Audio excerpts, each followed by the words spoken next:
Welcome back to Sports Federation TV. If you just tuned in, you missed the segment where we chatted to Clint Hendricks, the champion of the Cape Town Cycle Tour. You can catch it on YouTube in the next week or so. You can log on to YouTube and obviously go onto the Sports Federation TV channel. You'll pick up all the shows of the past year and a half. All the different segments are on there. You can pick up whichever show you want, and it will be on there, and you can get the segments on there. We're now moving over to something land-based. We're chatting kickboxing. Mr. Sydney Gordon, are you well? Vice President of Kickboxing, Western Province? I'm well, thank you very much. Nice to be here. Thanks for coming. Thanks. Kickboxing has grown in leaps and bounds, and we've discussed kickboxing a bit on the show previously. What is kickboxing? Let's start there for those who have not heard of or understand kickboxing. Kickboxing is a martial arts sport, and where we teach our athletes how to fight and how to compete. And it's a disciplined sport. It looks very violent and bloody, but it's not. It's very controlled, and our athletes enjoyed it. I know that there's different levels, and is based on weight categories. Someone who's overweight, or shall I say over fat, maybe not necessarily overweight, because weight is a relative term, but someone who's over fat, can they start kickboxing or not really? Do you need to have a six-pack, you need to have big biceps to do this kind of sport? It's not necessary. It's not. You can be overweight, and you will fight in your weight category, and then if you're a senior, then the seniors fight. But in the juniors, they fight also in age and weight category. Okay. And they will teach as you practice the kickboxing, the martial art, and then you will obviously lose some weight and get some. It's not necessary for a six-pack, as you can see. So, but yeah, it is a sport for everybody to participate, and it's a sport where we can also take our young people from the street and get rid of the frustrations that they have. Is that a big focus of what you do, to try and harness the potential of those who are potentially looking for trouble, to take them in and teach them, or do you find the reverse? People come in, they learn about kickboxing and they use it negatively. No, well, we situated the club in Delft, and we have a club in Perro Valley, where most of it's in the community, and people is walk past it and they will see what's going on, and they will come and think, it's a sport, they want to come participate. And the moment they come into our dojo, and that is where we start pricking their brain and tell them, what are you doing, and make them show them, give them a pair of gloves, give them a head guard to wear, and the shoe protectors, etc., and just give them a taste of it. And then from there, the rest is history. I wasn't involved in kickboxing. I started kickboxing in 2009 when my son told me, Daddy, I'm going to kickboxing, both my sons. I said, kickboxing? What went through your mind? You've not been exposed to it, and yes, suddenly your kids want to do kickboxing. You know, and the exciting part is that I'm a minister in the church, and people think it's a violent sport. How can a pastor's kid be involved in a violent sport like this? And my wife was very objective to it at the beginning, but now she is the biggest enemy, because now she see how my children's results improved, the way how they handle themselves, the whole discipline is better. So and that is what we need in our community, and instill in our young kids in the streets, and that is precisely the biggest thing for me. I know that your Delft club as a growing community of 6, 7, up to 13, 14-year-old kids. Is that because of the welcoming atmosphere that you have within the club, and also obviously the discipline that goes with it, and also the potential that it's getting there's lots of kids who just roaming the streets there in Delft? Yeah, there's a lot of kids roaming in the street, and sometimes, the way we welcome them, the way we interact with them, we feel them important. The moment they enter and just come and ask, they will feel like we treat them like kings and queens. Yeah. We treat them like a special martial art. So they come back, and then we also realize that when our athletes come to the dojo, some of them don't even have food to eat for that whole day. And that is where our parents come in, that we are a little bit privileged, put back into the community, and when they come, they will have a meal before they start practicing, something to eat when they go home. So it's we look at the holistic person and not only as a kickboxer. Sydney, and I think that's endemic across the Western Cape.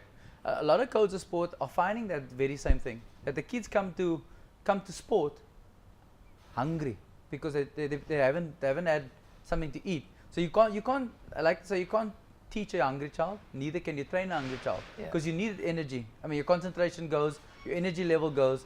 So that's important that coaches need to also take that into consideration very often, which they don't do. Yeah. They just assume that the kids have come eaten.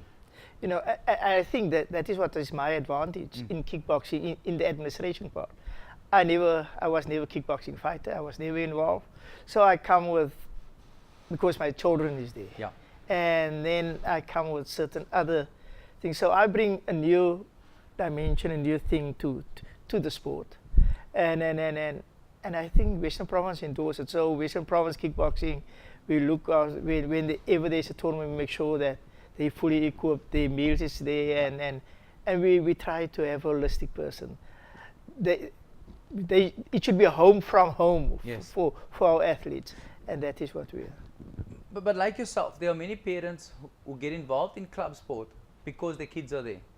And it's how they then generate that interest through their kids to become better administrators, because they want to see the club succeed.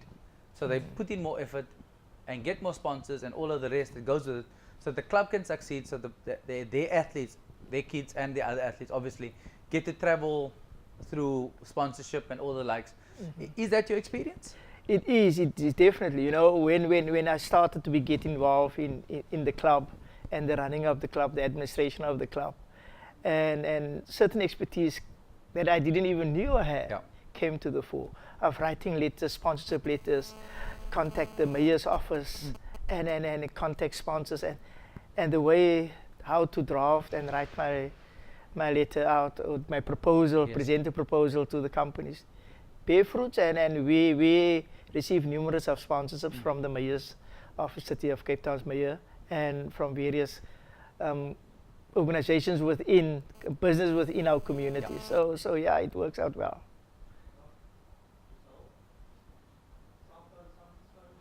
Is your phone on? Was it on? It's on silent. No, put it on aeroplane mode. Sorry.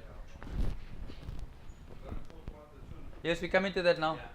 I was just getting a lot of Feed through. Yeah. I'd rather cut you in there with the pickup. So it's gonna go. I'm gonna come straight to you. Straight to now. We talk about the tournament.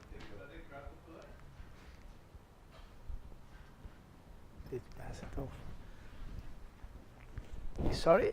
It's okay. Okay, we'll go straight into this weekend's past tournament. Was it this weekend? 2 weeks ago? No, past weekend. It's the Western Province Champs. Western Cape Championship. Western Cape Champs. Okay.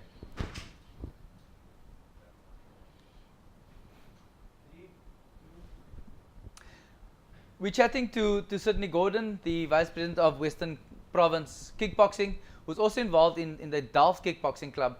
This past weekend they had the Western Cape Champs, and Sydney, how did the Delft team do? How did Western Province do? We did very well. Western Province did very well as a whole, and as per our calculations, I think we received the most medals. Well done. So we very chuffed with it. And then our Delft club and our club in Perro Valley, we have more than 14 medals. Nice. We have 9 golds, and we have 3 silvers, and the rest was bronze. Wow. So they do very well, and 90% of our club is in the Western Province team that also going to the SA Championships, the end of April. So we do very well. That kind of result, does it motivate the others in the community? It certainly do. You know, it actually started last year, 2 years ago. The Junior World Championship was in Italy, and 3 of our fighters was selected in the SA team, and they represent the country in Italy at the Junior World Championships. And our Delft and Perro Dojo did very well. And since that, it sparks when they walk in the streets, when they come to the club, because we want them to come to the club with their protea clothes on, and to instill some excitement, and they should be role models For sure.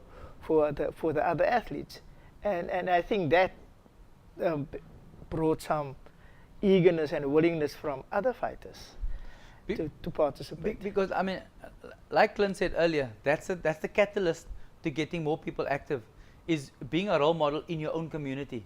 I mean, Clint's based in Joburg, but when he comes in Cape Town, he stays at his home in Paarl, and he goes back to his community. Like your SA kickboxers, they still live in Delft. They haven't moved out, Yeah. but they walk proudly with their South African kit on to motivate the others to say, I can do it, and I'm from Delft, so can you.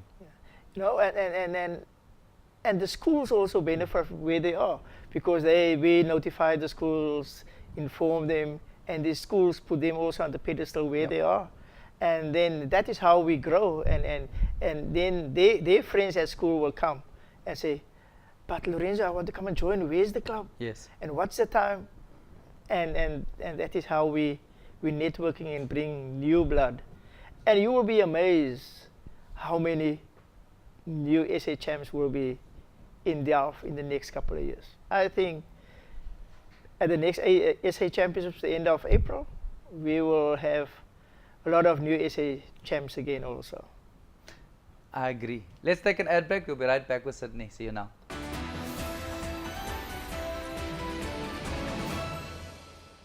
Vice President of Western Province Kickboxing. We're exploring the kickboxing fraternity, but we're also exploring the Delft community, where kickboxing is alive and well with some SA champions. Sydney, kickboxing in Delft, where and how does it happen? Okay, in Delft we meet Mondays and Wednesday evenings at the Delft Community Hall, and we start from 6 o'clock till 8 o'clock, and every Tuesdays, every Monday and Wednesday, and then we put the for the seniors who go now exactly for the Western Province. Those in the Western Province team, we put Fridays and Saturdays on special training for them with our sensei, and so that we want them to be the cream of the crop. And your pay, you mentioned earlier you have a Paro dojo as well. Tell us a bit about that. The Paro dojo is in Paro Valley, and they are Tuesdays and Thursday nights, also from 6 till 8. And we just received, the last month, we have more than 30 new athletes that joined Wow. the Paro dojo.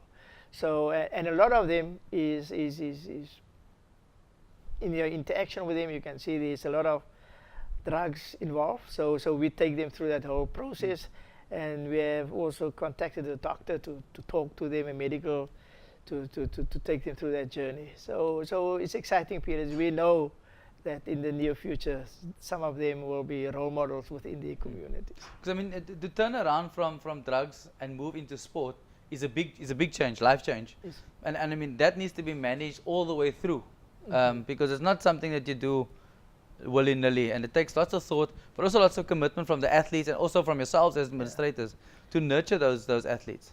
That's why it's important. We are really a family, and we depend a lot of the parents, and then we put structures in place around where we know there's a problem, and then we will put structures and get social workers and get people involved to take the athlete by the hand, because we're not trained counselors, but then with the help of DCAS, we get them into those sessions where they can have counseling, and we will look after the training part and the preparing them for the kickboxing part.